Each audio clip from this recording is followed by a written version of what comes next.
Espero que vocês tenham conseguido descansar um pouquinho, tirar a cabeça um pouco das redes sociais e dos samhitas, porque agora a gente vai voltar com tudo, agora a gente só para em dezembro, né? Vocês sabem. Então vamos que vamos. Ragadirogan satatan shaktan sheshakaya prasurtana sheshan autsukya mohara ridanjakana yopurva vaidyaya namostu tasmai. Sejam todas bem-vindas, sejam todos bem-vindos a mais um vídeo da série Vida Veda nos Samhitas, no canal do Vida Veda no YouTube. Meu nome é Matheus, é óbvio que vocês já sabem. E hoje a gente vai continuar nossa leitura do Ashtanga Hridayam Sutrasthana, capítulo 5, o capítulo Dravya Vijnana, o capítulo sobre as substâncias líquidas que está chegando ao final. Eu acho que a gente termina ele semana que vem. É isso aí. A gente termina ele semana que vem. Na outra semana eu faço só a leitura de todos os shlokas, como a gente fez em todos os capítulos até agora. E daqui a 3 leituras a gente começa o capítulo 6, que vai ser muito bom. Então, beleza. Massa. E hoje a gente vai... Caraca, velho. Olha tudo que a gente já leu. 70 e... É isso aqui. 79, 80, 81. Beleza? Eu espero que vocês tenham transliterado bonitinho, mas se não transliteraram, a gente vai transliterar agora. Então, os shlokas 79, 80 e 81, eles terminam essa coisa dos alcoólicos, ácidos, fermentados e tal e tal. E na semana que vem a gente começa a falar das urinas, né? Então, hoje a gente termina tudo que tem cara de álcool, digamos assim.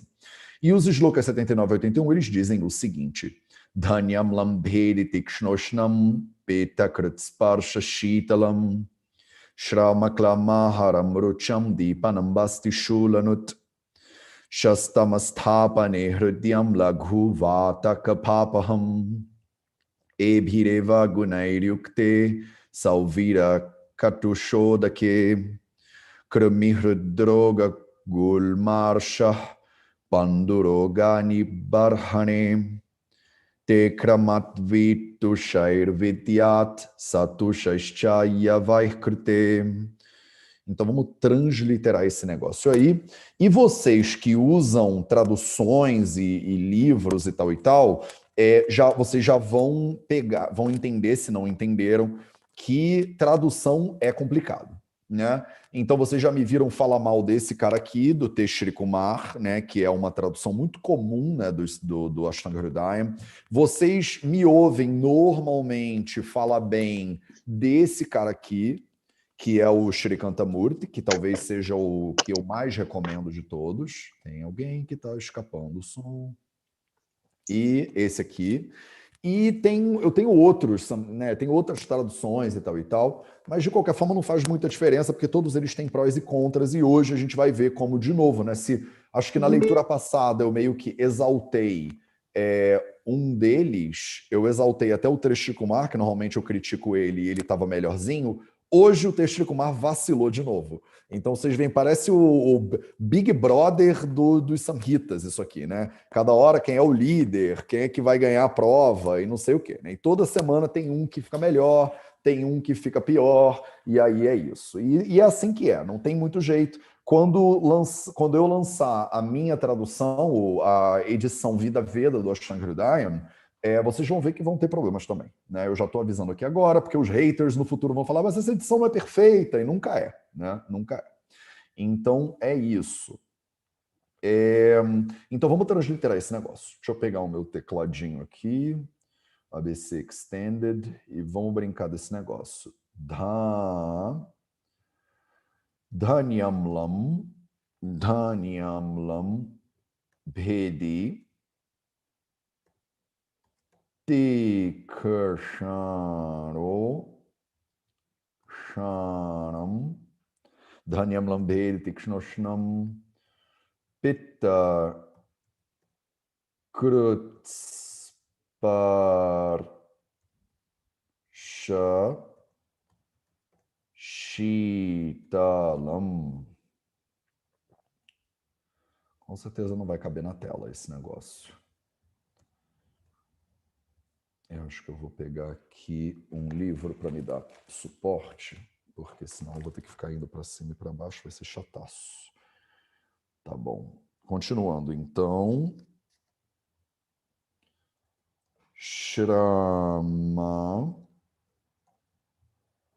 Shramaklamaharam Haram Ruchyam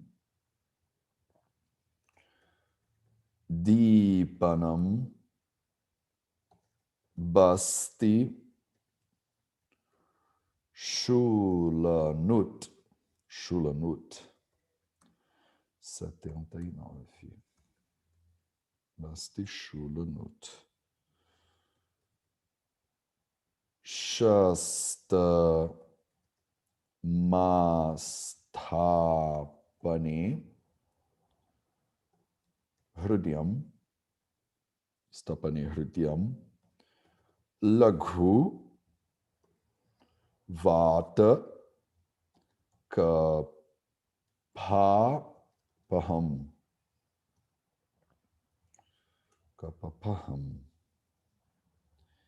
E aqui é onde o Trishri Kumar, que é aquela tradução que eu sempre sento pau, ele errou totalmente e viajou na maionese. Então, se você está acompanhando pelo Trishri Kumar, você provavelmente errou junto com ele, né? Mas eu avisei quais eram os slokas que a gente tinha para hoje. Então, Ebhireva Gunai Gunairyukte Ebhireva Gunairyukte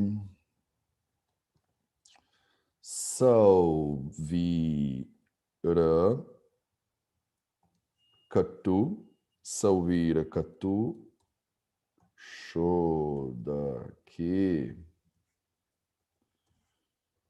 Eita, 80. Do Shodaki. Krumi Hrudroga Gulmarsha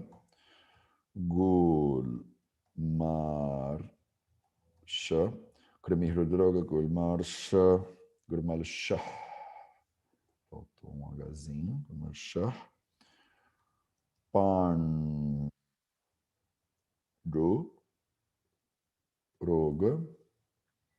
Panduroga Nibarhane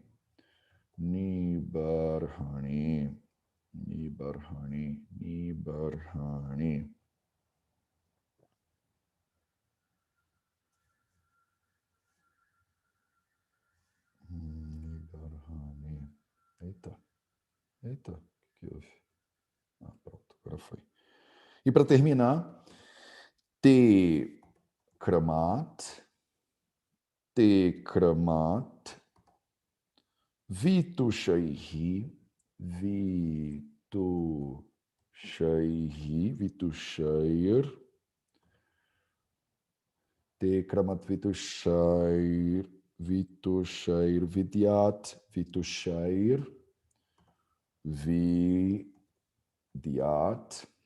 Vitushair Vidyat Satu Shaischa Yavai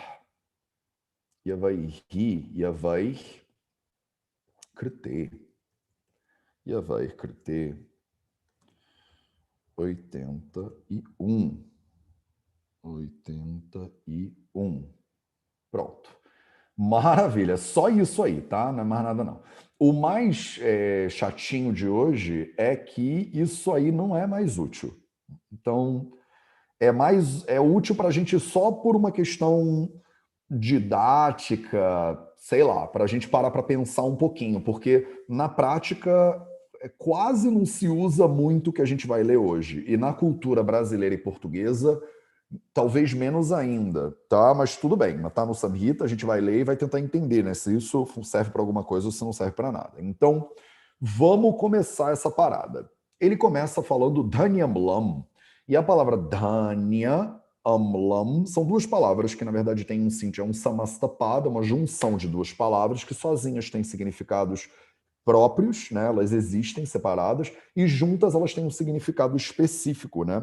Então a palavra dhanya, dhanya significa um cereal, a primeira parte dessa palavra aqui, ó, significa um cereal, um grão, às vezes o milho é chamado de dhanya, às vezes até o arroz é chamado de dhanya. Tá? Todos os corns, a palavra corn não é só milho, né? É tudo que cresce daquele jeito. Eu não sei se vocês já viram um pé de milho, né, num milharal. Tem vários tipos, a gente vai ver isso no capítulo 6 direitinho. Tem vários tipos de grãos que nascem daquele jeito, né? E aí tudo isso aí é dhanya, tá? A gente vai ver o dhanya varga, por exemplo, no mês que vem. Então, dhanya, os cereais, amla, a palavra amla vocês já cansaram de conhecer, né? É o sabor, né? Amla. E por que esses cereais eles estão azedos, né? Eles estão azedos porque eles foram apodrecidos, digamos assim, né? Quando você deixa um cereal dar uma azedada, você cozinha ele e deixa a multiplicação bacteriana ali, ele dá uma azedada. Então o Dhanyamlam, ele é tipo, a gente chama isso em inglês de sour gruel. Ele é como se fosse um mingau, mas que ficou azedo. É um mingau azedo, digamos assim. Então, hoje em dia, isso aí, as pessoas, faz bem para o microbioma, né? Com certeza tem bactérias incríveis, alguma coisa assim, e iam vender em loja natural, sem dúvida nenhuma, esse negócio. Ia bombar. Se alguém redescobrir o Dhanyamlam, vai bombar o Dhanyamlam. E o Dhanyamlam é isso. Então, ele é um preparo de cereais, normalmente. O mais comum que a gente vê nos samhitas é usando mais arroz ou milho, alguma coisa assim. E que você deixa ele ficar passado, né? Ele fica azedo mesmo. E esse azedo ele tem algumas propriedades terapêuticas, né? A pessoa não come uma refeição inteira desse troço, mas ele é usado. Ele é como se fosse uma coisa um pouco alcoólica por causa da fermentação e tal. Eu nunca tomei isso na vida, mas eu imagino, não sei se já deu para ver pela minha cara, que eu não me dá uma sensação ruim de comer um negócio, um cereal meio azedo, um negócio. Eu não consigo imaginar como isso deve ser gostoso, mas ele tem aqui suas funções terapêuticas. Então, por exemplo, ele é bhedi. A palavra bheda significa divisão, né? Fazer uma divisão entre coisas. A gente vai ver muito a palavra bheda mais para frente. Tem capítulos inteiros chamam dosha bhedya, como você faz a divisão entre os doshas, por exemplo. Se tem um grupo de estudantes e eu divido esses estudantes em grupinhos pequenos, eu estou fazendo beda, eu estou dividindo esses grupinhos. Então, esse é um sentido comum da palavra beda, mas a palavra bedi aqui significa purgativo. Tem um sentido muito mais específico médico, tá? Aqui.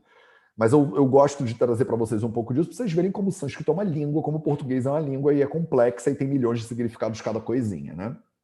Ele é Tikshna Ushnam.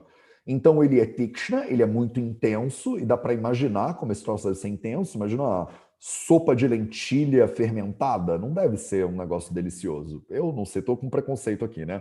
De repente a minha avó faz uma deliciosa e eu ia ter que morder minha língua, né? Mas ele é muito intenso de propriedade e ele é Ushna, ele é quente de propriedade também. Então, de cara, você já entende quem é que vai começar a gravar aqui, né, na brincadeira. Se você está estudando a Ayurveda comigo desde o início, se você está lendo os Samhitas, quando você lê Bhedi, Tikshna, Ushnam, o que grita na sua cabeça? Qual é o dosha que grita? Fala aí, não precisa abrir o microfone, não. Vocês já pensaram, né? É o Pitta. Então você pensa, cara, o Pitta vai gritar aqui. Então o Mateus, na idade de Pitta e tal, né, com toda essa energia, não é à toa que o meu corpo ele já fala assim, esse negócio aí não deve ser muito bom para você. Né? Mas de repente, quando eu tiver 80 anos de idade, a gente estiver aqui no capítulo 10, sei lá o que vai, a velocidade que essa leitura aqui vai, e eu vou estar tipo super tomando, né, essa sopinha de cereais e achando o máximo, né, por algum motivo. Então ele é Pitta Krut, né? Ele deixou bem claro aqui, ó, Pitta Krut. Ele grava o Pitta Dosha. Ele não precisava ter dito, você já tinha deduzido, mas ele deixou claro para você não ficar na dúvida.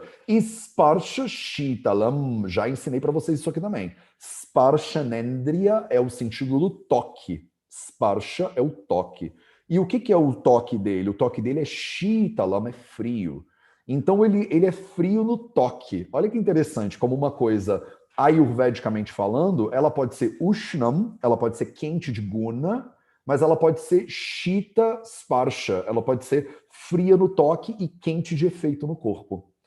E quando vocês começam a entrar nesse nível de detalhe, que nem é um Ayurveda aprofundado, a gente está no capítulo 5 do livro mais básico, né, diga-se de passagem, só para aterrar aqui, né, o nível de complexidade desse troço. Não era para ser muito complexo, mas já começa a te introduzir para o nível de como é interessante a maneira ayurvédica de olhar para a realidade.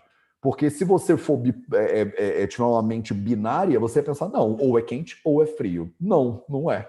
Pode ser quente e frio ao mesmo tempo para contextos diferentes. Efeitos diferentes, opostos às vezes, um efeito para o toque, um efeito para o corpo, para a digestão, por exemplo. Eu não sei se vocês acham isso muito lindo, mas eu babo esse negócio. Não é à toa que fiquei morando na Índia. Eu acho isso aqui tudo muito massa. E se vocês estão aqui, vocês provavelmente acham também, né? Não é à toa que vocês são as nerds ayurvédicas. Shrama Klama Haram. Então, Shrama Klama Haram. A palavra hara, já falei 1000 vezes, significa matar, assassinar, né? Então ele não mata ninguém, assassina ninguém, né? Normalmente essa palavra aqui significa diminuir, apaziguar. O que ele diminui e apazigua? Shrama e klama. Essas palavras, as duas, têm sentidos muito parecidos. As duas têm uma conotação talvez levemente diferente, mas muito. Assim como em português a gente fala cansaço, exaustão, fadiga, tem palavras diferentes, elas são mais ou menos isso aí. Então, shrama e klama são cansaço, fadiga, estafa, né?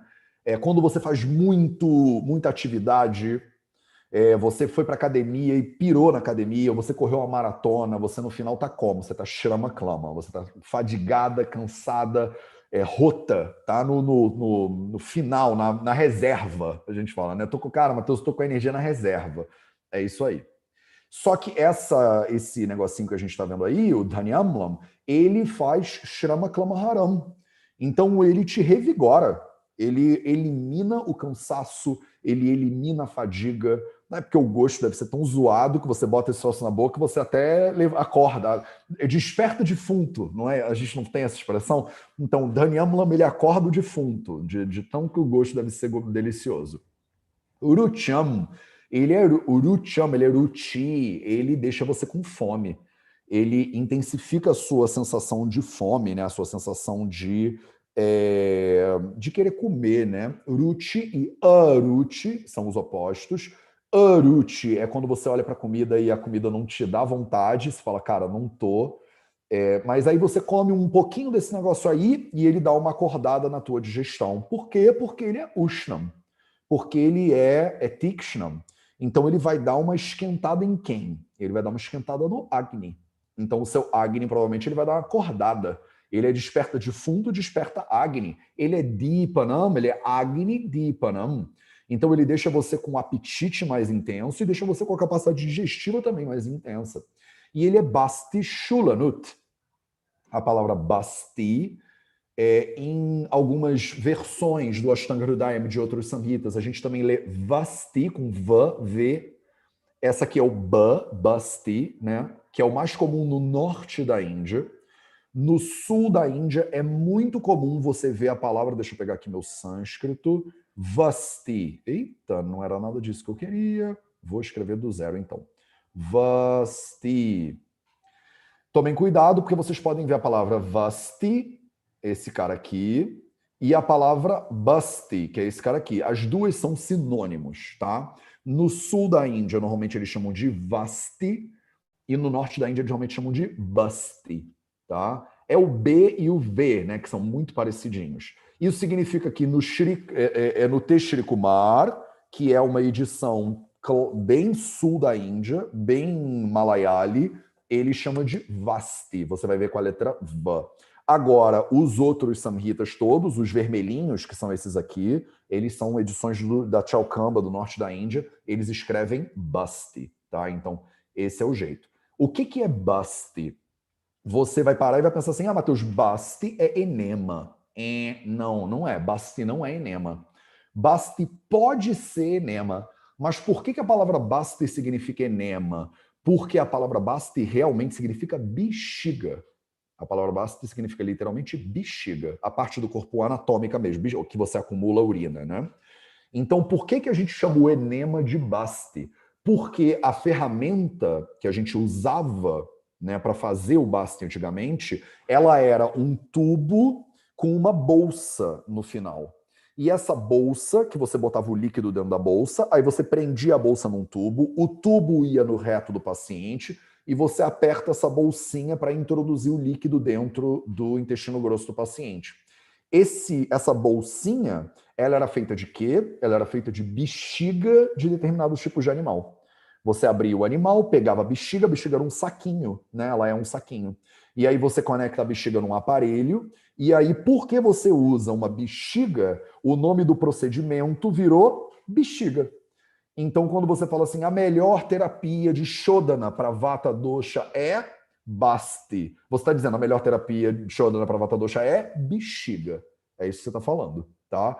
Então, a palavra Basti ou Basti Yantra, a palavra Yantra é o instrumento, a ferramenta, o Basti Yantra, ele é feito de Basti, de bexiga de algum animal. E aqui ele está usando a palavra Basti para dizer bexiga, não para dizer enema. Então, tomem muito cuidado quando vocês usam enema, né? Porque vocês vão se confundir. Basti Shula, a palavra Shula significa dor. Dor. Então ele é Basti Shula Nut. Ele acaba com a dor na bexiga. Tá? Então, se você está com dor na bexiga, se você está com uma inflamação na bexiga, como é que chama inflamação na bexiga? Qual é o nome técnico anatômico para bexiga? E quando a gente fala o nome, você não fala bexiguite, você fala cistite, né? Vocês conhecem isso como cistite, não como bexiguite, né? Então, cistite. Então, isso aqui, ele dá uma melhorada na dor da cistite. É isso que a gente pode entender. Deve valer a pena comer esse negócio aí, que ele deve ser ruim demais da vida. Vocês já viram que eu adorei, né? Shastamastapane. Então, o que ele está te dizendo aqui é que é bom para Vata Dosha, né? Porque a gente vai chegar lá no capítulo 11 e 12, vocês vão ver que Vata é o grande responsável pelas dores, né? E a bexiga é o local de Vata. Vocês já sabem isso do capítulo 1 do Ashtanga Sutra. Então, se ele fala que melhora a dor na bexiga, ele está também reforçando que ela é um negocinho que dá uma aliviada no Vata. Shastam Astapane. Então, Shastam significa o melhor, excelente, top, como eu costumo dizer hoje em dia. Né? Eu falo muito isso, eu achei que todo mundo falava top, e não é todo mundo que fala top. Tem muita gente que fala, como o Mateus diz, é top. Eu achei que todo mundo dizia top, mas não, pelo visto sou eu mesmo. Então, Shastam significa que é um negócio top, ele é muito bom, ele é excelente. Excelente para quê? Para astapane, astapana. Astapana é um sinônimo de um procedimento, de um basti, inclusive, que a gente também conhece como niruha. Então, isso aqui é sinônimo igual a niruha.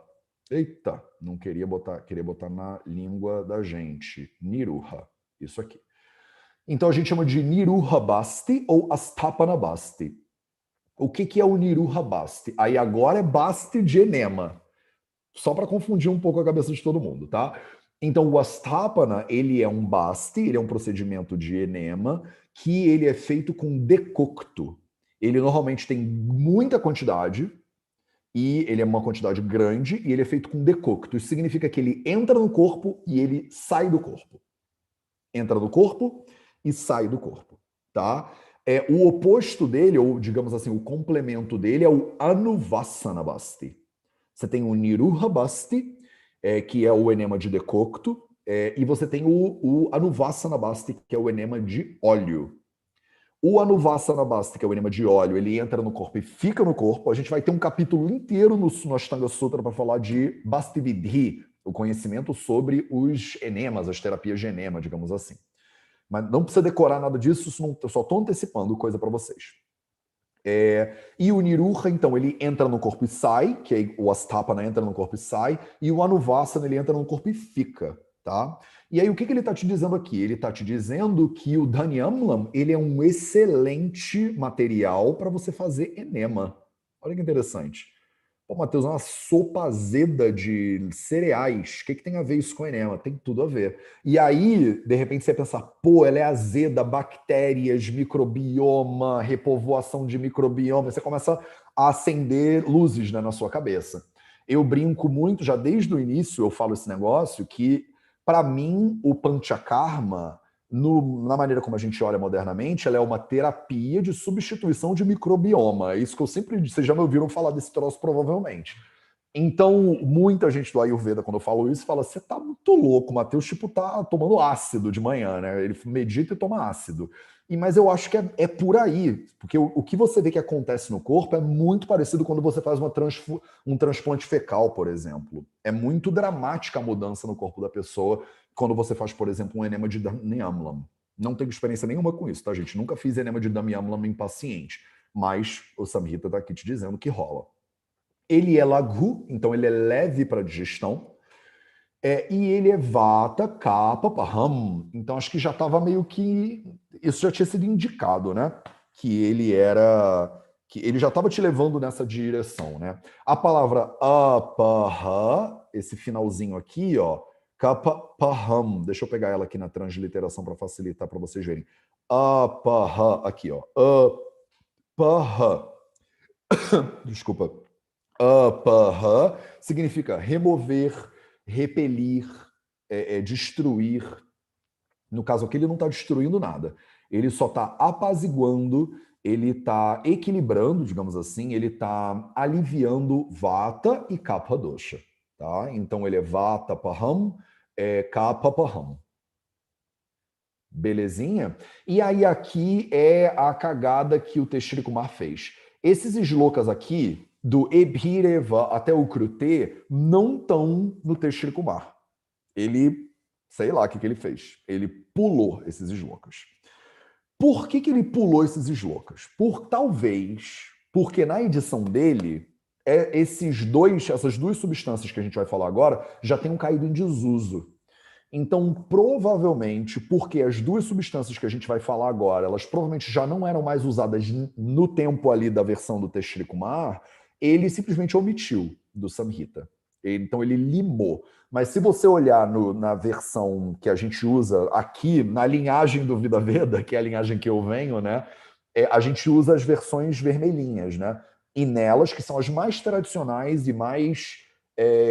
eu acho sólidas que a gente tem hoje em dia de referência, nelas tem esses look meio aí a mais. E aqui nessa edição do Shrikanta Murti, qualquer edição decente teria esse negócio aí, né? Ah, Matheus, chamou o Teshri Kumar de indecente. Vocês já sabem, né? Então é isso. Então é mais um shloka e meio que não tem no Teshri Kumar, mas a gente tem que olhar, tá? E aí ele vai. Ebhireva Gunaihi Yukte Salviraka Tushodaka. Então ele vai falar desses dois carinhas aqui, ó. A gente está falando de dois carinhas específicos, que é o Salviraka e o Tushodaka. Eles são dois tipos de substâncias. Se você colocar Salviraka no dicionário, você encontra o Sisyphus mauritiana, que é uma planta que eles chamam de jujube na Índia.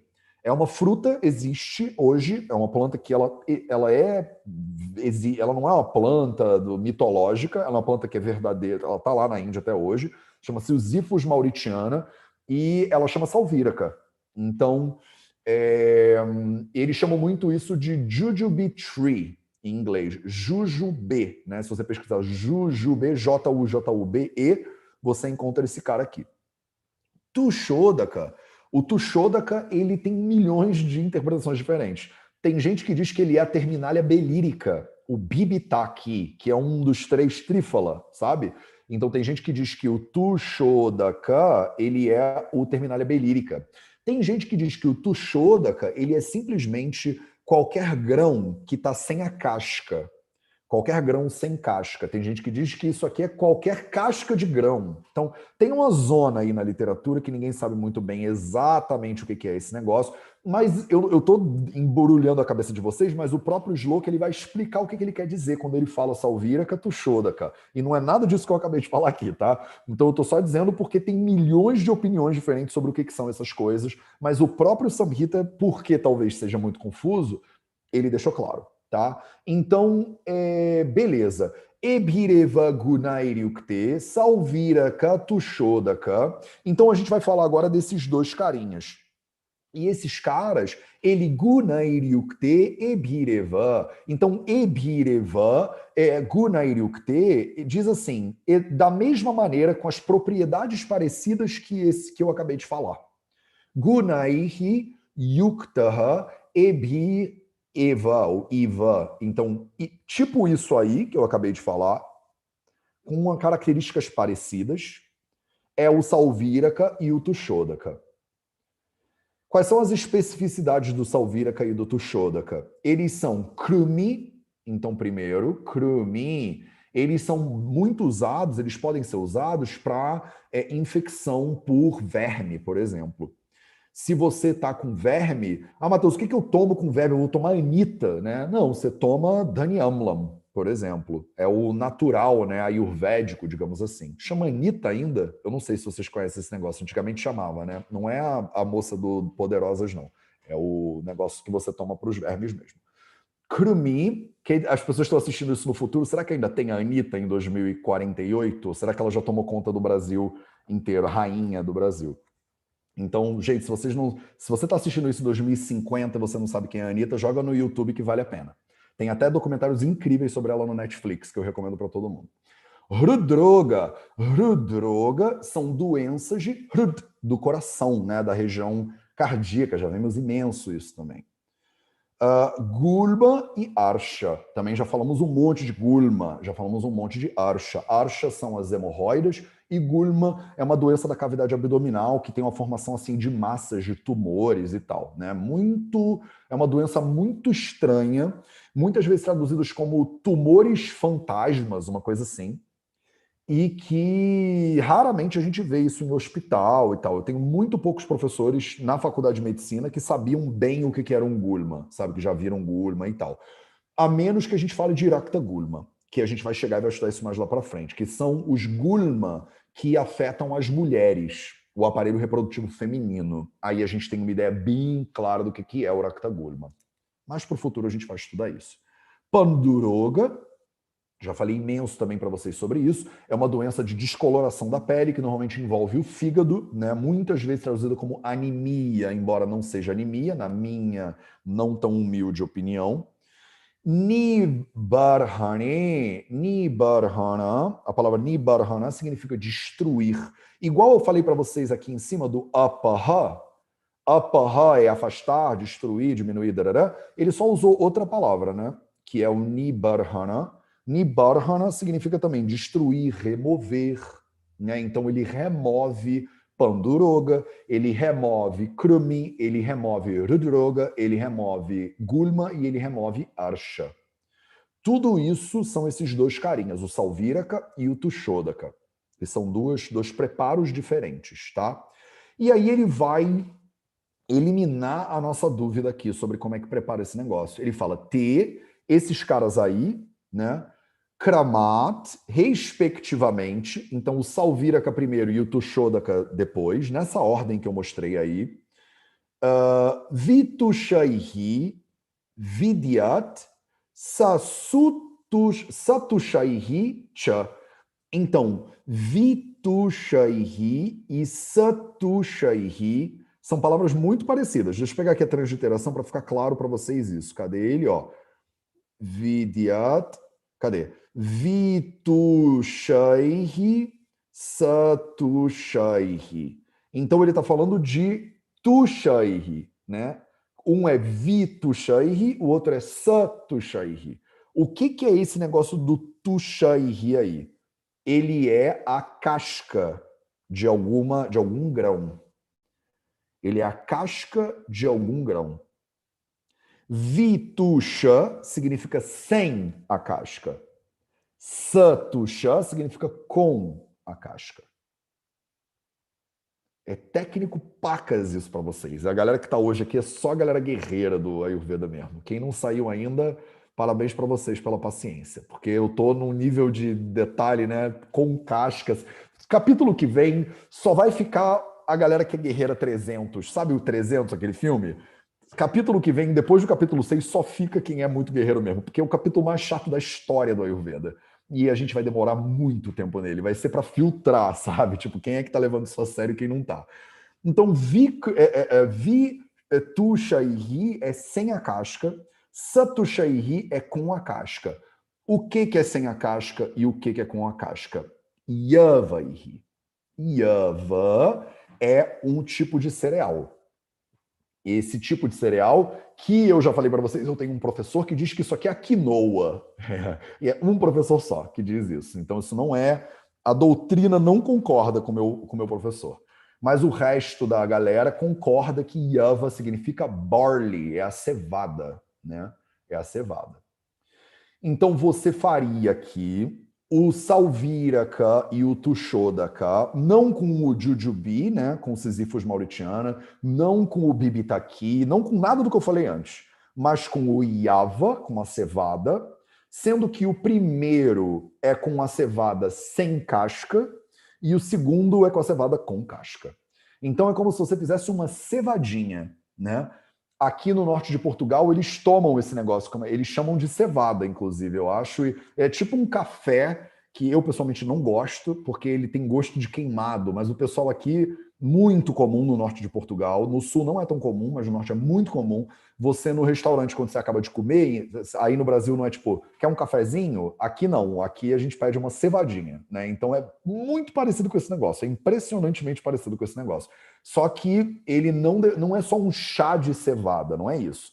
Esse cara aqui é o Dhanyamlam, feito com cevada. Então é como se você fizesse um preparado de cevada e deixasse ele azedar. Não é uma cerveja ainda. Ele é uma coisa, meio uma sopa de azeda de cevada, talvez. Estou chutando. E isso tem tem todos esses benefícios terapêuticos aqui, tá? Krute, do verbo kru, né, significa fazer. Então você vai fazer esses dois, respectivamente, com a cevada sem casca ou com a cevada com casca. E aí ele tem características parecidas com as características que eu falei do Dhanyamlam, que eu já listei aí do Dhanyamlam, e ele ainda tem alguns benefícios diferentes para algumas doenças específicas. Eu acho que o Teshri Kumar, ele simplesmente eliminou esses parágrafos, esses slokas, porque isso não era mais útil na época lá da versão da edição do Ashtanga Hridayam dele. Mas eu acho que é importante vocês saberem, sim. Eu acho que tem muitos elementos aqui que são importantes. Isso aqui que a gente está fazendo sabe esse movimento que tem hoje em dia de slow food, não sei o quê? Então, a Ayurveda é isso, é slow medicine, né? É tipo medicina slow. Porque vocês já viram, a gente está no capítulo 5, eu estou lendo esse troço há 3 anos. Então, eu tô com pressa? Zero. Se você está com pressa, o seu lugar nem é aqui. Ah, Matheus, eu queria aprender isso tudo em 5 minutos. Não é. A parada aqui, que eu acho que vocês que estão aqui comigo desde o início já entenderam, é que não importa se a gente está lendo sobre cevada ou se a gente está lendo sobre uma coisa que você nem vai usar. O que importa é que cada demão de conhecimento, ela abre alguma coisa. Eu não tomo esse negócio. Por que eu me dou o trabalho de parar aqui 40 minutos da minha vida, da vida de vocês, para ficar lendo um negócio de uma sopa azeda de cevada? Porque a gente está botando camadas de raciocínio lógico, camadas de conhecimento de vocabulário do sânscrito que você vai usar lá para frente. As pessoas que pulam etapa, que querem cortar caminho, que querem ler só a apostila, elas perdem uma densidade de capacidade de conhecimento sério, entendeu? E tudo isso aqui você está afiando a faca, sabe? É como aqueles samurais antigamente que ficavam lá o dia inteiro, o cara tava lá passando um negócio na katana dele. Aí você fala, pô, samurai, tu vai usar essa espada hoje? Não, não tem guerra. Mas eu fico aqui afiando ela. Eu fico aqui. Porque no dia que eu precisar, eu não vou poder afiar, entendeu? No dia que a luta começa, não dá para parar. Calma aí, segura um pouquinho aí rapidinho, que deixa eu só afiar aqui o negócio. Você afia todo dia, porque um dia que você precisar, ela está lá disponível para você, entendeu? Então a ideia é essa. Que poucas pessoas vão entender, mas eu acho que vocês entendem. Então, essa foi nessa leitura de hoje. Para a leitura da semana que vem, eu vou botar aqui na tela para vocês. São esses sloquinhas aí. Então, eu peço que vocês tirem uma fotinho disso e dividam lá com os colegas. E aí acabou. Aí tem o último sloka, né, que ele é padrão para todos os capítulos, a gente já viu ele várias vezes. O que a gente vai ler na semana que vem é isso aqui, ó. Ele é o final desse capítulo que fala sobre mutram. Mutra significa urina. A gente está no grupo das substâncias líquidas. A gente não podia terminar isso sem falar das propriedades terapêuticas da urina. Olha só que interessante. Então eu sei que muitas pessoas que não estudam Ayurveda fariam careta com isso, pensando, cara, que coisa medieval, que coisa selvagem, Matheus. Mas não, são substâncias, são dravya, né? Se é uma substância, ela tem algum efeito. Se a gente vai usar ou não vai usar, não importa, mas saber o efeito dela é importante. Né? Você, como conhecedor da realidade, você tem que saber, né, as propriedades, né, da realidade. Beleza? Então dividam isso aí com o grupinho de vocês, por favor. Eu vou parar de dividir a tela. Vou ver se tem alguma mãozinha levantada que tem alguma dúvida. Que máximo, que bom ver vocês por aqui, gente. E vocês que estão aqui, com certeza vocês sabem que a gente já abriu as inscrições para o Convida 2021, né? Então, maravilha. Eu não sei se vocês sabem que a Lu Ferraz e o Marcos Fábio, inclusive, vão palestrar. Estão aqui agora com a gente. Então, assim, honro a presença de vocês aqui com a gente. Muito obrigado. E, cara, esse ano o Convida vai ser, tipo, muito mais massa do que no ano passado. A gente vai ter gente de Angola e Moçambique palestrando. E eu falei porque eu queria, tipo, língua portuguesa, sabe? Todos os países de língua portuguesa juntos, tipo, abraçados, heal the world, make it a better place. Então a gente vai fazer um Convida o mais internacional possível. Eu não sei se vocês sabem, mas o Vida Veda de janeiro do ano passado para agora, em janeiro do ano passado, a gente tinha alunos em 4 países, se eu não me engano, diferentes.